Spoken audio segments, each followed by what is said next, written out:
वाघ्या नामक कुत्र्याचा आणि त्याच्याबद्दलची दंतकथा सांगितली जाते की त्याने शिवरायांच्या चितेत उडी घेऊन प्राणत्याग केले होते. त्याला इतिहासात कुठलाही पुरावा नाही. ऐतिहासिक संदर्भ नसलेल्या, पुरावे नसलेल्या वाघ्या कुत्र्याची समाधी रायगड किल्ल्यावरून हटवण्यात यावी अशी मागणी माजी खासदार आणि रायगड विकास प्राधिकरणाचे अध्यक्ष संभाजीराजे छत्रपती यांनी केली आहे.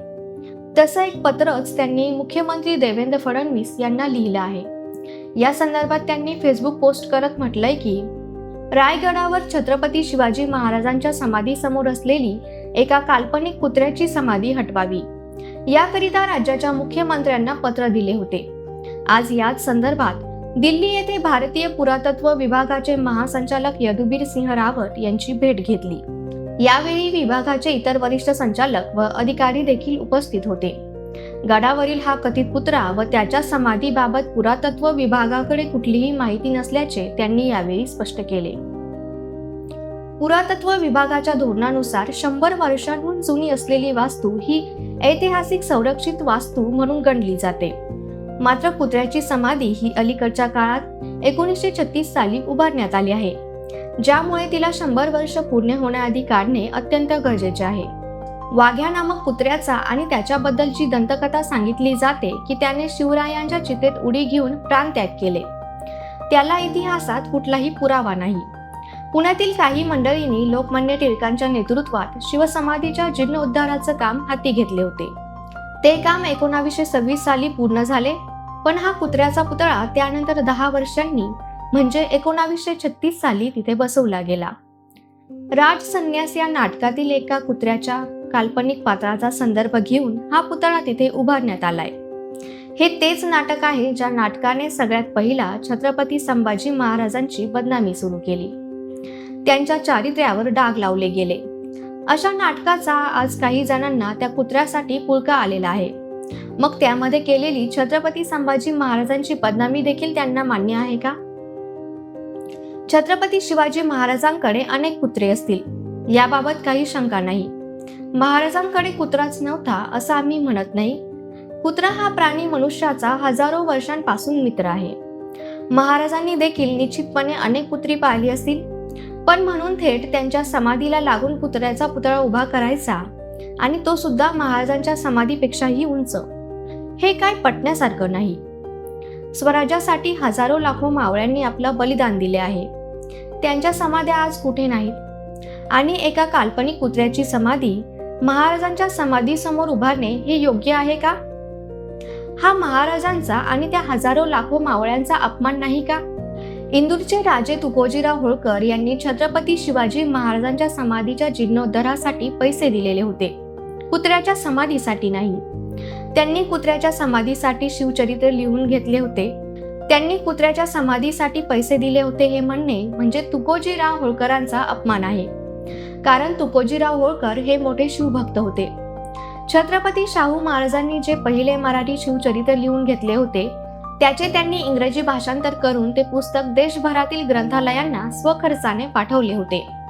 इतका मोठा शिवभक्त माणूस छत्रपती शिवाजी महाराजांच्या समाधीसमोर चक्क एका कुत्र्याची समाधी बांधायला सांगू शकेल का?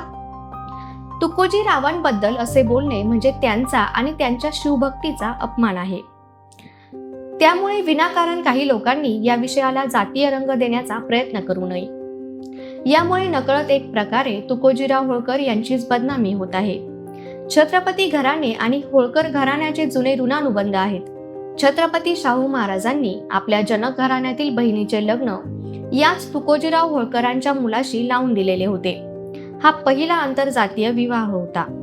माझे आजोबा छत्रपती शहाजी महाराज यांनी जवळपास 50 वर्षांपूर्वी होळकरांचे सध्याचे वंशज भूषणसिंह होळकर यांचे आजोबा श्रीमंत शिव नारायणराव होळकर यांचा विवाह आपल्या राजवाड्यात लावून दिलेला होता.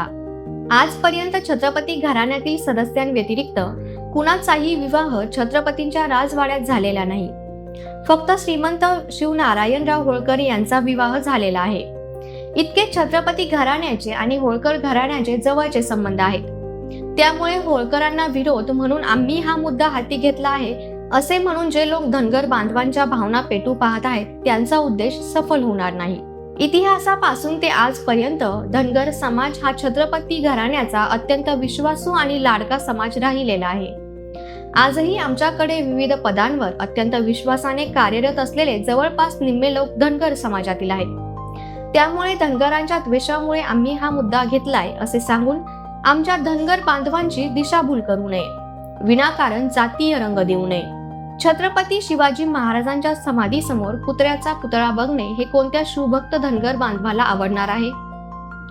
शिवसमाधीच्या जीर्णोद्धाराचे काम सुरू असताना महाराजांच्या रक्षा मिळाल्या होत्या. त्यावेळी या रक्षा कोलकाता येथील लॅबमध्ये परीक्षणासाठी पाठवल्या होत्या.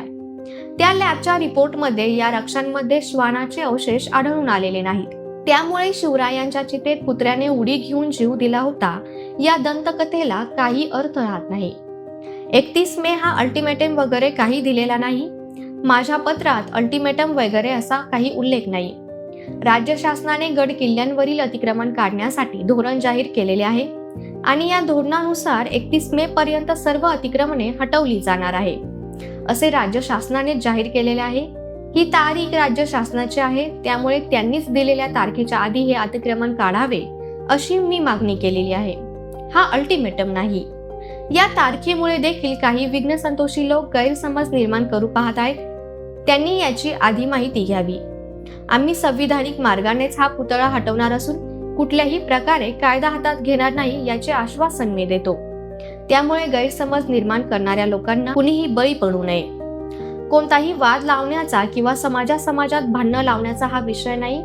सर्वांना सोबत घेऊन एक विचाराने आणि शांततेने हा पुतळा हटवायचा आहे. यासाठी मी कुणाशीही चर्चेला तयार आहे. ज्यांना आक्षेप आहे त्या लोकांना मी खुल्या चर्चेचे निमंत्रण देतो. मीडिया समोर आपण जाहीर चर्चा करून पुढे जाऊ. मला लपवून किंवा परस्पर काहीही करायचे नाही. कधीही सांगावे, मी खुल्या चर्चेस तयार आहे. उगाच कुणीही प्रेस कॉन्फरन्स घेऊन आरोप प्रत्यारोप करून वातावरण दूषित करण्याचा प्रयत्न करू नये. संभाजी छत्रपती.